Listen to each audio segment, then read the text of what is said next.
Good morning, afternoon, good morning or afternoon, wherever you are.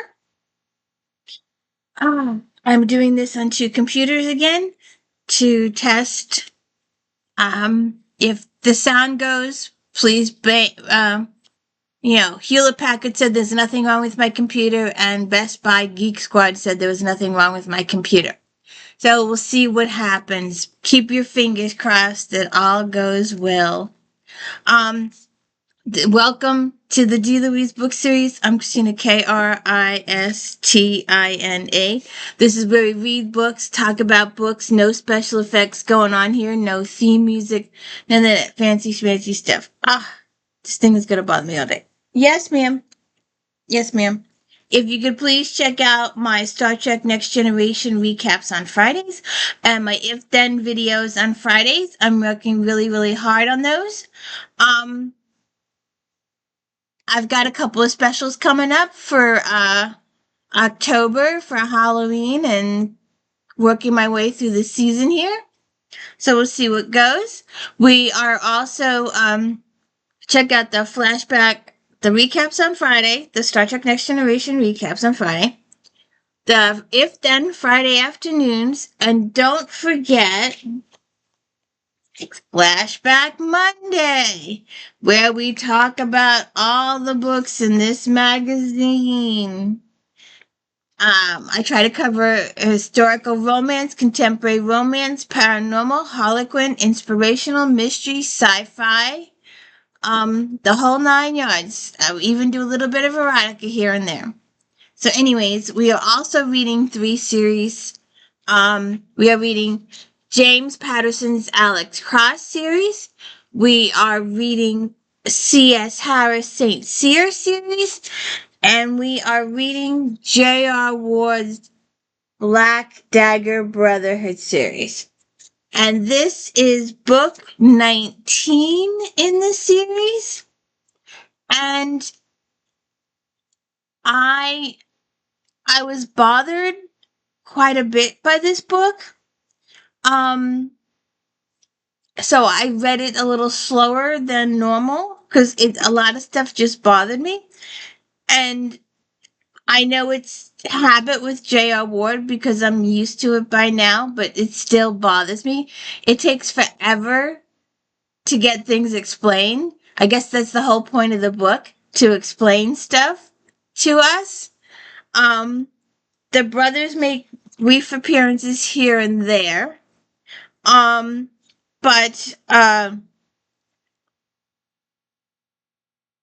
believe that this book, it was a little more serious, I think, than the previous books, although it was going back to some of its roots, like with John Matthew, but John Matthew really wasn't in it, but his circumstances was referred to.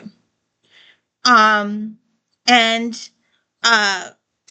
Lassiter gets a little more upfront and personal in this book.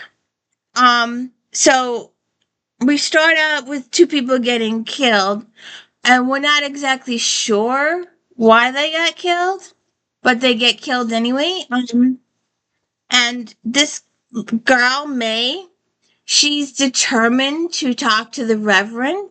She wants this book, and we've been hearing a lot about this book in the past couple of books. And it's not clear until a few chapters in why she wants this book. And then it becomes a little creepy. She's a little obsessive. I guess I should have warned you sooner. Spoilers, spoilers, spoilers. So she eventually does get to see the Reverend, but not, he doesn't really give her too much of the time of day until some stuff, he connects stuff with the Brotherhood, and he's like, oh, I guess I should have talked to her. So then they try and find her. And then we have all this stuff, and I think we're supposed to we have a new cop on the case, and I'm still waiting for Butch's old friend to learn that Butch is still alive. But anyway, we don't see that person at all in this book. There's a whole new person. A detective Erica Saunders is the new detective in town, and apparently she's got a very tortured past, but we don't find that out till much later in the books. Um, so I felt kind of lost for most of this book because I didn't know who these people are, and I didn't. J.O. Ward has a habit of bringing in new characters, but we don't know their significance or their importance. We may not know their significance or importance for several books. So it takes a while. So we have we start off with May and her quest for ice, and her reasons for doing that are just creepy. And then we have Balthasar. We have a lot more Balthasar. He's a main character in this one, Balthasar. And he's doing some robbery. And but he has an encounter with the person he's robbing. And and then May, in her look for revenge, goes to the fighting thing. And there's in an underground parking lot. There's a fighting thing going on, and Maeve goes, and that's where she eventually meets Reverend for a couple of seconds, and that's also where she meets. We don't know it yet, but his name is Savage, and we don't know Savage's significance, importance for a very long time. For a very long time in the book, who he really is.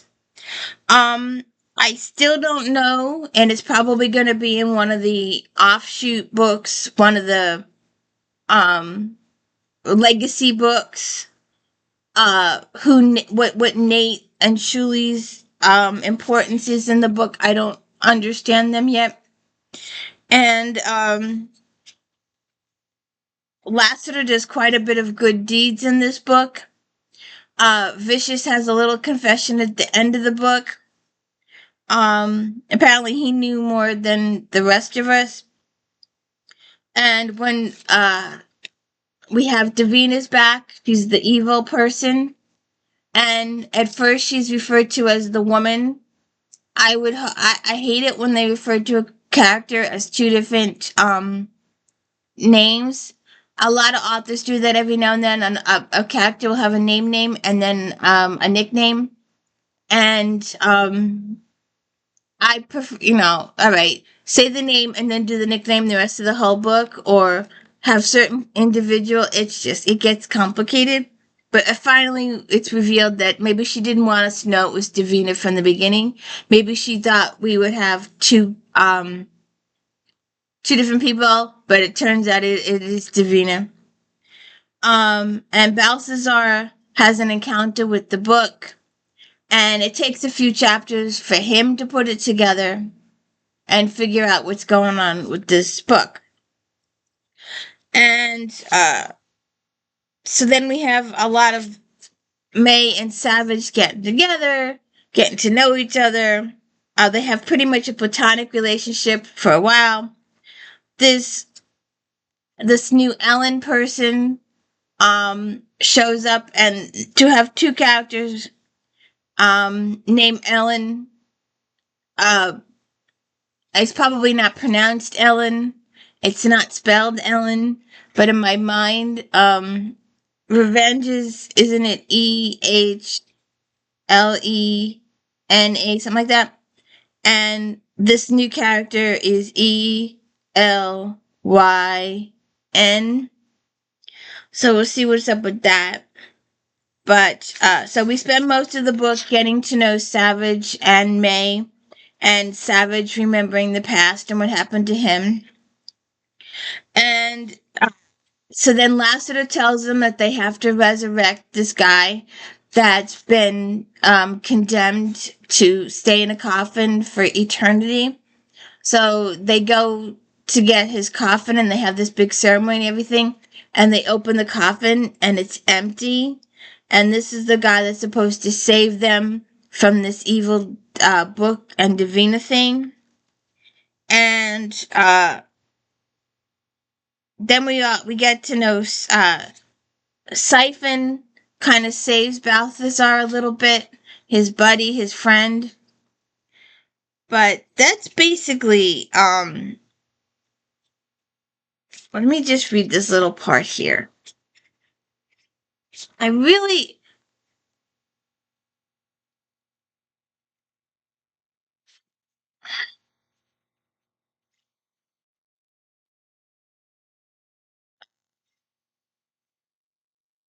Lassiter went yeah. As Lassiter went over and checked the names that had been inscribed in the marble wall, he listened to Wrath lay out the fact pattern. Savage with the hocus pocus in the old country. Local Glimmer leaders get spooked. A hunt down that supposedly ended the slaughter of an aristocrat and his guards, and Savage's own death. The brother put in his coffin along with the gift of light. Except not so much as it turned out. What is the gift of light? Fury said. It's a source of energy, Lassiter replied as he found Savage's name in the lineup of inscriptions. But more than that, it's an incredibly powerful, and if you want to fight evil, it's really fucking handy. So you weren't going to try and resurrect Savage? I thought bringing him back was the point of all this. No, Lassiter shook his head. Savage was never the thing. He was supposedly buried with the gift of light, and that's what I want you to have. What is that exactly? A sword? A book? Yeah, like a second hardcover in all this, V muttered. There's something wrong here, Lassiter thought. This is not the way it's supposed to be. Turning away from Savage's inscription, he cleared his throat. The gift of light is a prism, a sacred relic of an ancient time that goes all the way back to the scribe virgin was creating the race. It reflects whatever gets into it. So if you leverage it against evil, then that's what you get back out of it. So you could turn evil on itself. So that's that. So you'll have to read the book to find out what's up with Maeve and May and how crazy she is, and her romance with Savage and who Savage really is, and what happens at the bank, and what Davina does to May. And we'll just have to wait for the next book to see what happens.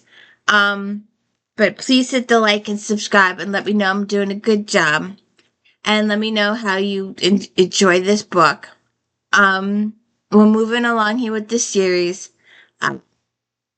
So I hope you hit the like and subscribe. Thank you.